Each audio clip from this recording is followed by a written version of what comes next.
재미있는 스포츠 이야기를 알아보는 스포츠그램 시간입니다.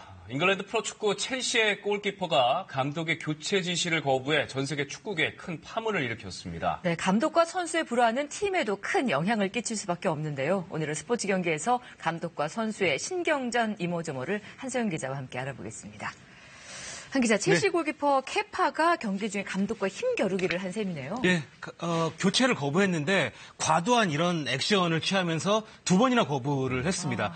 사실은 교체에 대한 반발을 하는 사례가 있습니다만 이렇게까지 강하게 반발하는 경우는 뭐 유례를 찾아보기가 어려울 정도인데요. 실제로 감독 같은 경우는 케파를 배려하기 위해서 교체를 한 것이거든요. 왜냐하면 이 선수가 연장전에 쓰러졌습니다. 부상 때문에. 그래서 승부차기에 대비해서 교체를 하려고 했는데 두 번이나 강하게 거부를 했고, 감독 같은 경우가 물병을 집어 던지면서 굉장히 분노를 표현을 했습니다. 네. 뭐 영국의 BBC에서도 전례를 찾아볼 수 없는 이런 행동이다라고 이야기를 했는데요. 사실 케파는 뭐라고 변명을 했냐면 나는 부상이 아니고 뛸 수 있다 이렇게 했습니다만 뭐 파문은 가라앉지 않고 있고요. 일단은 징계를 받은 것은 일주일 주급을 받지 못하는 것인데 일주일 주급이 2억 8천만 원에 달합니다. 엄청나네요. 그런데 이 감독의 교체 지시를 거부한 게 이번이 처음은 아니잖아요. 대부분 특급 선수들 같은 경우가 가끔씩 감독의 교체 지시를 거부하는데요. 네. 일단은 감독 지시를 거부해서 영웅이 된 선수도 존재하기도 합니다.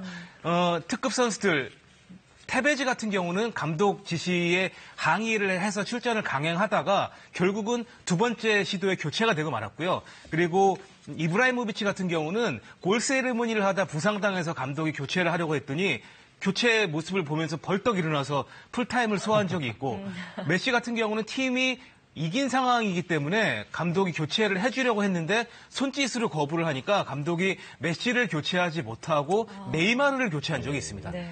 크리스티아노 호날두 같은 경우는 팀이 2대1로 지고 있는 상황에서 지단 감독이 교체를 하려고 했더니 교체를 거부를 했고 연장전에 2골을 넣어서 팀을 4강까지 올려놨거든요. 결국은 챔피언스리그 그해 우승을 차지를 했는데 호날두를 만약에 교체했으면 챔피언스리그 우승팀이 바뀌지 않았을까라는 생각이 들 정도로 영웅이 된 사례이기도 합니다. 네, 뭐 나쁜 결과만 있는 건 아니네요. 일단 대부분 승부욕 때문에 교체를 거부한 경우인데 뭐 야구에서도 이런 비슷한 경우가 있습니까? 야구 같은 경우는요, 심판과 감독이 대화를 자주 할 수가 있고 직접 마운드에 올라갈 수 있기 때문에 축구와는 조금 다릅니다. 네. 그래서 야구 같은 경우는 선수들이 좀 다른 방식으로 뭐 신경전을 벌이기도 한다, 이렇게 보면 좋을 것 같은데요. 대표적인 선수가 일본의 우에하라 투수 같은 경우는 어떤 일이 있었냐면 외국인 타자를 걸러라 이렇게 감독이 지시를 했더니 어기지는 못하고요, 울면서 마운드에서 눈물을 흘리면서 뭐 이제 고의 사고를 내준 그런 적이 있고, 국가대표 출신의 메이저리그까지 경험했던 우리나라 모 유명 선수 같은 경우는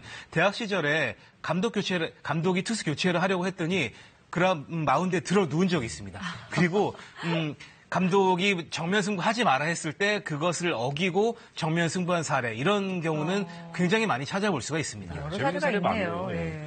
자, 그럼 메이저리그에서는 이런 경우가 있었다면서요? 감독하고 선수가 주먹 다짐까지 벌이는 경우요. 굉장히 오래된 일이긴 하지만 워낙 임팩트가 컸기 때문에 아직까지도 뭐 주로 회자가 되는 그런 내용이기도 한데, 10월의 사나이라는 별명을 갖고 있는 뉴욕 양키스의 레지 잭슨 같은 경우가 감독과 주먹 다짐을 했습니다. 느슨한 수비를 감독이 교체를 했더니 뭐 신경전에 벌어지다가 주먹 다짐을 했거든요. 그러다가 이 악연이 계속 이어져서 불화가 이어지다가 결국엔 어떻게 했냐, 구단주가 감독을 해고를 하는 그런 일까지 벌어지기도 했습니다. 네, 올 시즌 맨체스터 유나이티드가 또 비슷한 상황을 맞게 됐잖아요. 네, 포그바 선수와 무리뉴 감독의 갈등으로 시작이 돼서 전 선수단의 태업 논란까지 빚어졌고 결국은 감독이 해고가 됐습니다. 수비 가담 문제로 무리뉴 감독과 감독이 갈등이 있다가 굉장히 하위권에 처졌거든요. 결국은 무리뉴 감독 경질 이후에 12승 2무 2패라는 압도적인 성적을 거두고 있어서 역설적으로 선수들의 태업이 맞다, 이런 경우가 나오고 있는데, 워낙 스타들의 몸값이 높아지다 보니까 감독의 권위가 점점 추락하고 있는 모습을 보여주는 단면이 아닌가, 이런 생각이 듭니다. 네, 스포츠그램 한성영 기자와 함께했습니다. 잘 봤습니다. 맞습니다.